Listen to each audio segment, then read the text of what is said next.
Comme tous les midis, retour sur la B-Save Mania. J'ai ouvert mon frigo, j'ai prélevé ce qui me plaisait dans mes B-Save. Vous savez, mes petits récipients qui conservent sous vide mes aliments. Alors, certains sont cuisinés, d'autres sont encore crus. Et j'ai aussi des petites choses à mettre après sous vide. Je vous explique tout.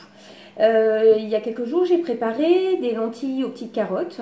Ce midi, je vais simplement les réchauffer parce que j'ai pas le temps de cuisiner. Je reviens de chez mon boucher.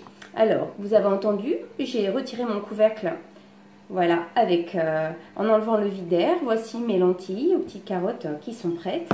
Et je vais m'empresser de les basculer dans une casserole pour aller les réchauffer. Donc, on réchauffe à feu doux.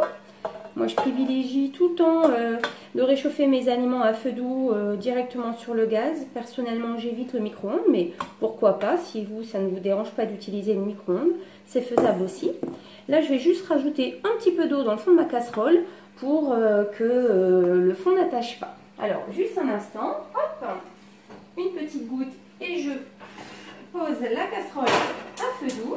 Les enfants vont bientôt rentrer. Ils seront contents d'avoir à manger. Il y a les saucisses qui cuisent, elles sont toutes fraîches, mais j'ai aussi prévu pour demain du steak haché. Alors oui, j'ai fait le choix de manger la saucisse aujourd'hui parce que j'avais envie de manger mes lentilles qui sont toutes prêtes, et du coup je vais pouvoir me permettre de préserver et de conserver donc ces steaks hachés plutôt dans une boîte aujourd'hui. Alors, habituellement, quand vous avez acheté le steak haché, vous le conservez, on va dire à peine 24 heures dans le frigo, hein, on le mange tout de suite la plupart du temps. Là, avec mon biceps, je peux donc multiplier entre 3 et 5 fois le temps de conservation.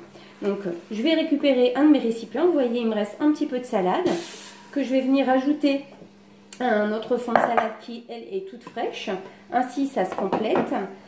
Hop!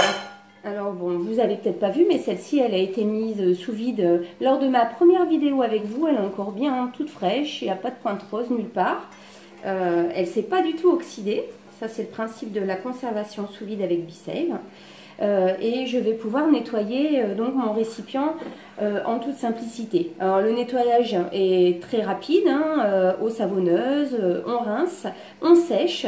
On n'oublie pas donc de bien sécher ce joint et cette petite valve qui s'introduit ici. On replace le tout. Pour tout replacer, c'est pas compliqué. On dispose le joint avec le petit côté un peu plus brillant qui apparaît ici dans l'encoche adéquate. Et je vais simplement, une fois que mes récipients sont donc propres, là je vous montre en live, je retourne et je fixe ce joint dans le fond grâce au récipient que j'ai retourné. Ainsi, vous voyez, il ne tombe plus ce joint. Voilà, donc là je vais faire mon petit nettoyage et je vais pouvoir disposer donc ma viande. Je vais retirer l'emballage évidemment pour mettre ma viande, mon steak haché au contact, enfin dans cette boîte. Et tant que je suis dans mes préparations, je vais m'organiser parce qu'il va forcément me rester du persil que je viens d'aller cueillir, de la ciboulette que je vais aussi ajouter dans la salade, ainsi que des échalotes. Vous voyez, j'en ai épluché une de plus, comme ça la salade des jours prochains sera toute prête au niveau de l'assaisonnement. J'aurai mes fines herbes.